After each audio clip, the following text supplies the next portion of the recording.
हालात के हिसाब से 270 के आसपास कहीं रुक जाएगी बीजेपी? नहीं, 270 भी नहीं आएगी, 270 से नीचे जाएगी।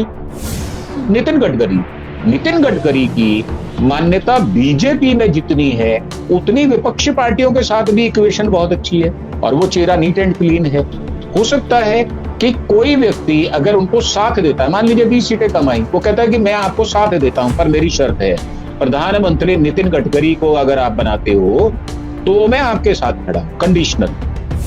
जो भविष्यवाणी ये है कि जो 400 सीट का बार बार नरेशन गढ़ा जा रहा है वो सर्वथा बेसलेस है। क्या तीसरी बार प्रधानमंत्री नहीं बन पाएंगे मोदी? क्या मोदी का 370 का ख्वाब कहीं 250 के आसपास आकर रुक जाने वाला है? ऐसे बड़े खुलासे किए हैं दोस्तों मेरे साथ जुड़े ज्योतिषाचार्य ने। दोस्तों, ज्योतिष हमारे समाज में बहुत ही गहरा प्रभाव रखता है। अगर आप ना जानते हो तो बता दूं, हमारे देश में चाहे वो पार्षद हो, चाहे विधायक हो, चाहे सांसद हो या फिर बड़े बड़े प्रधानमंत्री, बहुत मशहूर प्रधानमंत्री रहे, उनके अपने ज्योतिषाचार्य रहे और उनसे पूछे बिना वो कोई कार्य करते नहीं थे। तो ज्योतिष का हमारे समाज में वैसे भी बहुत प्रभाव पड़ता है। हमारे घर में जो शादियां वगैरह होती हैं, कोई बड़ा शुभ कार्य होता है तो हम ज्योतिष से सलाह लेते हैं। तो ज्योतिष विज्ञान आने वाले चुनाव को लेकर क्या कहता है, तब जब पहले दौर के मतदान को बस अब गिनती के दिन ही बाकी है? इस पर विस्तार से आज हम चर्चा करेंगे। पूरा वीडियो जरूर देखिएगा दोस्तों, क्योंकि ये वीडियो बीजेपी की हालत खराब करने वाला है। तो इस चर्चा पर विस्तार से मेरे साथ जुड़ गए हैं बात करने के लिए वरिष्ठ पत्रकार अरुण कुमार शर्मा जी। अरुण कुमार शर्मा जी को आप न केवल मेरे बल्कि तमाम यूट्यूब चैनल्स में बड़े स्तर पर गरजते हुए सुनते हैं, लेकिन बहुत कम लोग जानते हैं कि अरुण कुमार शर्मा जी पत्रकार और राजनीतिक विश्लेषक होने के साथ साथ एक बेहतरीन ज्योतिष है, बेहतरीन ज्योतिष आचार्य हैं। उनको ज्योतिष की बहुत जबरदस्त जानकारी है। तो अरुण जी, आज मैं चाहती हूँ कि आपके अंदर के पत्रकार को थोड़ा सा साइड रखते और एक ज्योतिष के तौर पर बताएं हमें कि अब जब पहले चरण के मतदान को मुश्किल से 3 दिन से भी कम का वक्त बचा है, सितारे क्या कह रहे हैं? बड़े बड़े राजनीतिक सितारों के क्या होने वाला है? जी, जहां तक ज्योतिष की बात है तो हम किसी भी प्रश्न का उत्तर देने से पहले एक प्रश्न कुंडली बना लेते हैं। अगर हमारे पास कोई भी ऐसा टूल ना हो जिसके द्वारा हम भविष्य की बता सके, भविष्य की होने वाली घटनाओं को बता सके, तो हम पे एक प्रश्न कुंडली बनाते हैं जिसमें हम कार्येश देखते हैं, किस संबंध से है, चंद्रमा की परिस्थिति देखते हैं, कहां पर है, और जिस विषय में बात करनी हो, जैसे हम बीजेपी के बारे में बात करेंगे तो बीजेपी की कुंडली हमें देखनी पड़ेगी। तो आज जो है वो चंद्रमा मिथुन राशि में है और आज जो कुंभ राशि में मंगल शनि का योग है, जिसको अच्छा नहीं माना जाता। या बीजेपी के लिए कह रहे हैं? जी, सत्ता पक्ष के लिए जो भी सत्ता पक्ष में होगा, ये योग उसके लिए अच्छा नहीं समझा जाता। जैसे आप विश्व में देखें, अभी बिल्कुल ताजा घटना है ईरान की, युद्ध वो आक्रमण कर रहा है इजराइल पर, उसमें इंटरवीन कर रहा है अमेरिका, चाइना ने भी फोन करके बात की है, रशिया ने भी बात की है और चाहते हैं युद्ध रुक जाए। परंतु माहौल जो होता है, जो प्लैनेट्स की सिग्निफिकेंस होता है, वो कई बार घटनाओं को, चीजों को होने से रोक नहीं पाता, बल्कि उनको और ज्यादा आगे बढ़ाने में सहायक होता है। आज जो परिस्थिति है वो ये है कि मंगल शनि का योग सूर्य बृहस्पति के साथ मेष राशि में है, राहु जो सॉफ्ट प्लेनेट है, दोनों ही सॉफ्ट प्लेनेट बुध और शुक्र, उनके साथ राहु केतु का एक्सेस है, जो सत्ता पक्ष में बिखराव भी दिखाता है और थोड़ी जो असहमति है वो भी दर्शाता है। जैसे आप देखें गुजरात में कि वहां पर क्या हो रहा है, जो हमारे राजपूत समाज नाराज है और बड़ा मुखर होकर वो अपनी बात को रख रहा है। पहले जो बात दबी जुबान में थी वो आज मुखरता से आ रही है और जो बीजेपी का अपना घर है, अपना गढ़ है, जैसे राजस्थान है, मध्य प्रदेश है, वहां भी इस विषय को लेकर आक्रोश है। और मनाने पर भी जो पुरुषोत्तम रूपाला ने कहा है जी, वो मनाने पर भी रूपाला को उन्होंने हटाया नहीं है। तो ये रिजिडिटी भी दर्शाता है जो भी सत्ता पक्ष हो, इसमें पार्टी का नाम नहीं होता। असल में जो रूलिंग पार्टी होती है, भले उसका नाम कोई भी हो, ये उसके साथ जोड़ा जाता है, परिस्थितियां जो है वो उसके साथ जोड़ी जाती। तो जैसा कि आपने कहा अरुण जी कि वो असहमति पार्टी के अंदर या पार्टी की कोर वोटर में दिखाई दे रही है, वो गुजरात से लेकर कर राजस्थान और पश्चिमी उत्तर प्रदेश के भी कुछ इलाकों तक पहुंची है। वहां वजह अलग है राजस्थान और गुजरात से, लेकिन है। तो इसके परिणाम बीजेपी के लिए आपके हिसाब से, जो आपने बीजेपी की कुंडली निकाली, आने वाले 1.5-2 महीने में किस तरह के निकल कर उभरते हैं? ज्योतिष क्या कहता है? ये जो दूसरे जो सेकंड राउंड का जो चुनाव है, इन दोनों चुनावों में परिस्थितियां विपरीत दिखाई दे रही। 19 तारीख का बीजेपी के लिए उसका कारण ये है कि राजा की भी कुंडली बनाई जाती है, जो प्रधानमंत्री होंगे उनकी भी कुंडली बनाई जाएगी, क्योंकि वो उसके हेड होते हैं। तो उसको हम ट्रीटेड एज ए राजा करते हैं।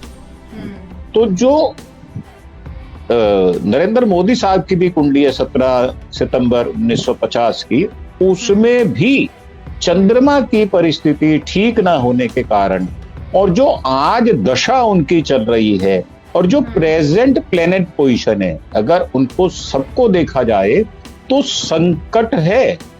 और उस संकट का निवारण कहीं नजर नहीं आ रहा कि भाई संकट में परिहार हो जाए, उपाय हो जाए, कुछ ऐसा कर लिया जाए। परंतु ऐसा कुछ परिहार नजर ना आने के कारण जो राजा है वो स्वयं में भी संकट में है।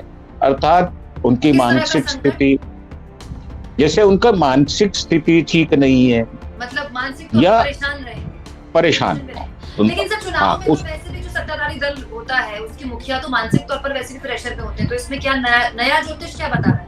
नहीं, इसमें नया ये है कि जो इंडिविजुअल कुंडली होती है उसके हिसाब से विवेचन होता है।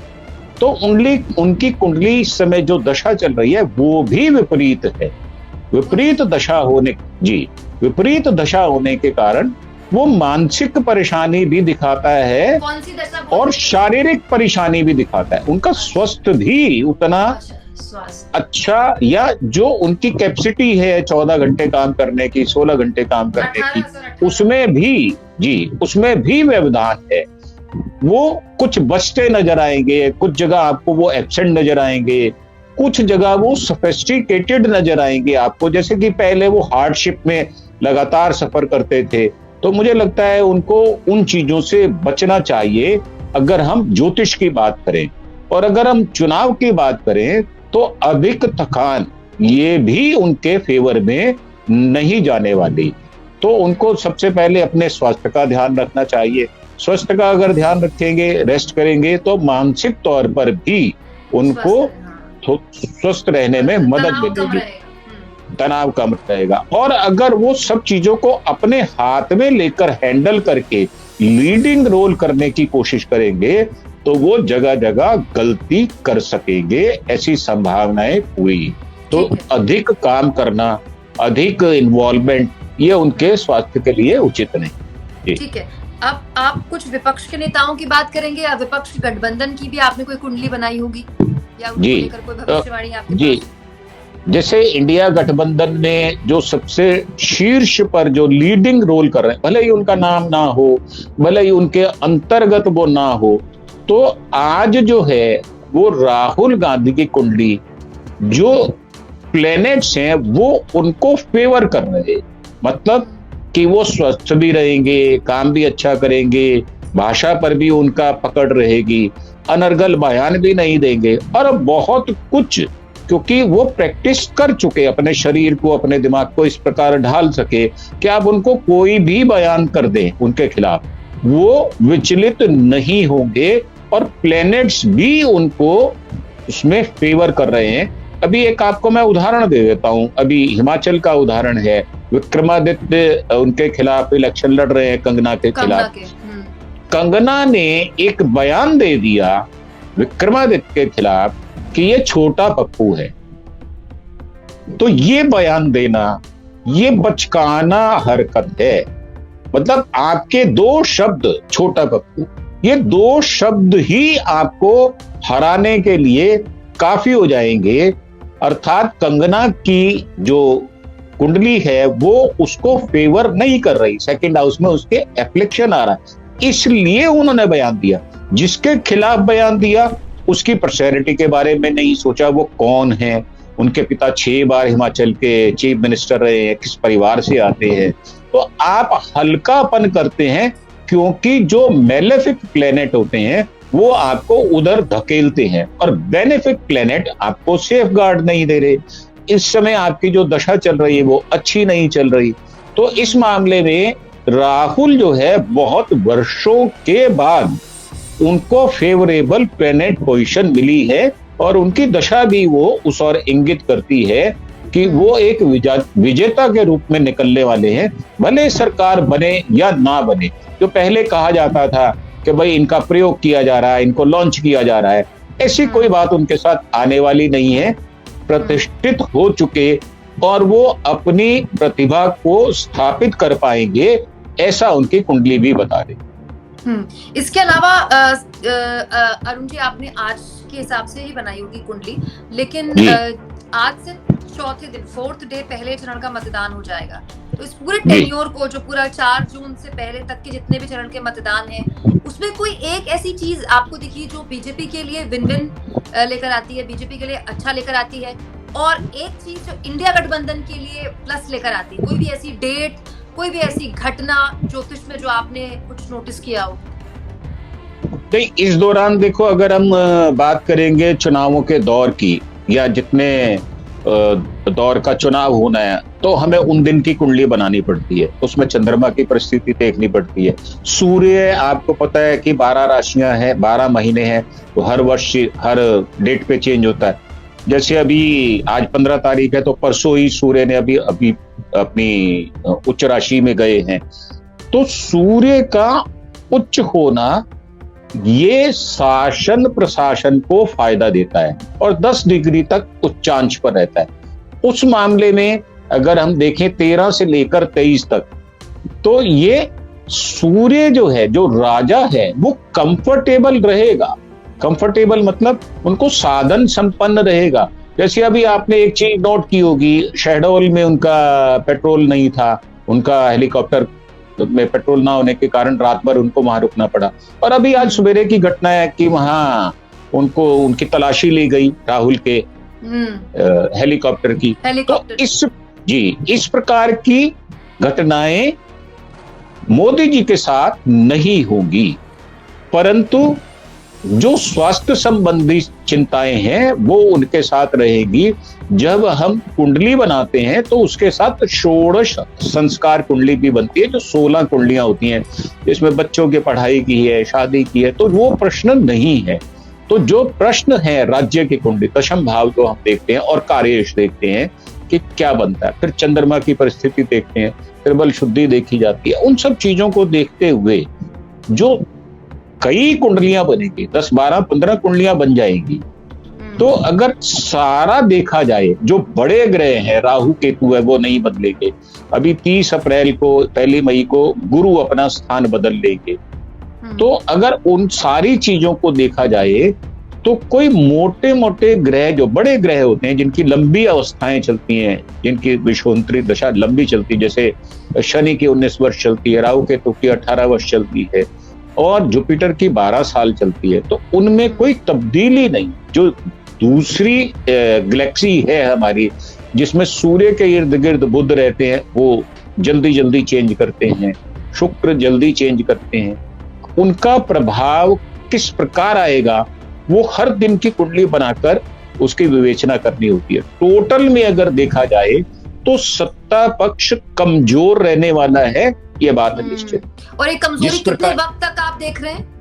पूरे चुनाव के ये दौरान या बीच में कहीं? ये पूरे चुनाव के दौरान रहेगी। 4 जून तक की जो परिस्थितियां हैं उसमें वो उनको कमजोरी दिखा रहा है। कमजोरी का मतलब जैसे एक्सपेक्टेशन आपकी 400 सीट की है और आपके पास 303 सीट हैं। आज लैंडिंग रेट जो है, मतलब आज की परिस्थिति में जो बीजेपी के पास एमपी है वो 289, मतलब वो नीचे की ओर खिसकते हुए नजर आ रहे हैं। और क्योंकि शनि मंगल का मेल नहीं, 289 इस समय प्रेजेंट में है उनके पास, क्योंकि कुछ लोग रिजाइन कर गए एमपी में। एमपी में कुछ लोग रिजाइन कर गए ना, एमएलए बन गए। हाँ, तो वो डिक्लाइन की तरफ है। डिक्लाइन का मतलब ये कि वो 272 नहीं लाने वाले। अब वो कितने कम लाएंगे, 20 कम लाएंगे, 25 कम लाएंगे, वो तो हर एक क्षेत्र में जो चुनाव लड़ रहे हैं उनके कैंडिडेट की कुंडली बनानी पड़ेगी, हमें विपक्षी की कुंडली बनानी पड़ेगी। उस हिसाब से कौन जीतेगा, मतलब कौन हारेगा। आज के हालात के हिसाब से 270 के आसपास कहीं रुक जाएगी बीजेपी? नहीं, 270 भी नहीं आएंगी, 270 से नीचे जाएंगी। और उनको हंग असेंबली जिसको हम कहते हैं, उनको किसी ऐसे व्यक्ति से समझौता करना पड़ेगा जो उनके विचारों से सर्वथा भिन्न होगा, जिससे हम कहते हैं कि मिनिमम कॉमन प्रोग्राम। वो मिनिमम कॉमन प्रोग्राम में समझौता करना पड़ेगा। जैसे मैं आपको एक उदाहरण दे देता हूं, जम्मू कश्मीर में चुनाव नहीं हुआ, पिछले कई वर्षों से नहीं हुआ, और अभी असेंबली के चुनाव हो भी नहीं रहे। मोदी जी ने एक बयान दे दिया कि हम इनको राज्य का दर्जा देंगे। तो पब्लिक को आप प्रॉमिस कर देते हैं, हो सकता है वो प्रॉमिस आपका झूठा सिद्ध हो जाए। जैसे आपने बिहार के विषय में कहा कि हम स्पेशल राज्य का दर्जा देंगे, परंतु आपने आज तक नहीं दिया। तो इन बातों को भी ध्यान में रखना पड़ेगा। जब हम मेदिनी ज्योतिष करते हैं तो इन बातों को ध्यान में रखते हैं, कौन सा राज्य आपकी फेवर में जाने वाला है, कौन सा राज्य विपरीत जाने वाला है। आपने अरुण जी, एक मिनट, आपने कहा कि स्थितियां ऐसी हो सकती हैं कि कोई दूसरा चेहरा आगे करना पड़े। क्या आपकी कहने का ये मतलब नहीं, दूसरा चेहरा करना पड़े, या दूसरे गुट के लोग जो आज आपके साथ नहीं खड़े हुए उनका सहारा लेना पड़े। ओके। जो आपके विचारों से भिन्नता रखता है। जैसे मैं आपको एक बड़ी कॉमन सी दोनों चीजें कॉमन दे देता हूं। नितिन गडकरी की मान्यता बीजेपी में जितनी है उतनी विपक्षी पार्टियों के साथ भी इक्वेशन बहुत अच्छी है, और वो चेहरा नीट एंड क्लीन है। हो सकता है कि कोई व्यक्ति अगर उनको साथ देता है, मान लीजिए 20 सीटें कम आई, वो कहता है कि मैं आपको साथ देता हूं, पर मेरी शर्त है, प्रधानमंत्री नितिन गडकरी को अगर आप बनाते हो तो मैं आपके साथ खड़ा, कंडीशनल। और अगर प्रधानमंत्री नहीं मानते तो इसका मतलब उनको सीटें नहीं मिलेंगी, तो बाहर से समर्थन लेना पड़ेगा। जब बाहर से समर्थन लेना पड़ेगा तो वो पार्टी आपके उसमें शामिल नहीं होगी कैबिनेट में। जब कैबिनेट में शामिल नहीं होगी तो खतरे की तलवार आपके पास हमेशा ही लटकती रहेगी। तो ऐसी कैबिनेट बन जाना जिसके पास अपना कोई ना मैंडेट ही ना हो, तो इस प्रकार की परिस्थितियां आती हैं। उसमें नाम अपनी पार्टी का भी हो सकता है, नाम किसी बाहरी पार्टी के नेता का भी हो सकता है। अच्छा, मतलब जो सर्वमान्य। एनडीए जी बिल्कुल बिल्कुल। अच्छा, बिल्कुल। आप नीतीश कुमार की तरफ इशारा तो नहीं कर रहे हैं ना? नहीं, देखो वो कहीं भी हो सकता है। तो राजनीति में जहां तक बात करेंगे तो कोई एक नाम आएगा। अरुण जी, आप जो बात कह रहे हैं वो बहुत ज्यादा चुनौती देने वाली बात हो सकती है। हो सकता है कि 4 जून के बाद लोग आपकी स्क्रिप्ट को निकाल के ट्रोल करें और आपसे कहें कि उनकी भविष्यवाणी झूठी साबित हो। नहीं, देखो जहां तक ज्योतिष की बात है, ज्योतिष को हमेशा ही ट्रोल किया जाता रहा है। और एक बात आपको और बता देता हूं, ज्योतिष में अगर किसी की भविष्यवाणी 60, 70, 80% करेक्ट जाती है तो उसको हम गलत नहीं कह सकते, क्योंकि ना तो हम विष्णु हैं और ना ही हम ज्योतिष के इतने बड़े पारंगत हैं। असल में हमने जो पढ़ा होता है, जितनी शिक्षा ली होती है, जैसे महर्षि पराशर ने ज्योतिष का प्रतिपादन किया, तो हम महर्षि पराशर तो नहीं हो सकते, पर उनके लिखे विचारों को पढ़कर जो हमारे अनुमान बनते हैं उनके अनुसार हम अपना व्याख्यान देते हैं। उसमें गलती होने की संभावना भी रहती है, परंतु अगर मोटा मोटी देखा जाए तो जो बात कह रहे हैं वो इस तरह ना होकर किसी और तरह होगी, परंतु होगी जरूर। पर अगर मान लीजिए वो 300 सीट ले आए तो हमारा कथन गलत, तब मैं मानता हूं कि हमारा जो आंकलन है वो उचित नहीं है। परंतु अगर 250 सीट आई और आपको 22 सीट के लिए किसी से मांगना पड़े समर्थन, तो हमारी बात ठीक है। अब वो नाम नीतीश भी हो सकता है, कोई और भी हो सकता है, लेकिन तो कुल मिला के कुंडली बीजेपी और पीएम मोदी के लिए तो आने वाले जो डेट्स हैं वो भविष्य ठीक नहीं, भविष्य ठीक नहीं। सत्ता में रहना, ये जो ज्योतिष है वो उनकी तरफ इंगित नहीं कर रहा। जो भविष्यवाणी ये है कि जो 400 सीट का बार बार नरेशन गढ़ा जा रहा है वो सर्वथा बेसलेस है। उसमें कहीं कोई प्लेनेट ऐसा नहीं है जो उनको फेवर करने वाला हो। अच्छा। होता क्या है कि अगर बेनिफिक प्लेनेट आपको फेवर कर रहे हो और मेलेफिक प्लेनेट आपको प्रोटेक्ट कर रहे हो, तब परिस्थितियां बनती हैं कि उनके पक्ष में समर्थन जाएगा।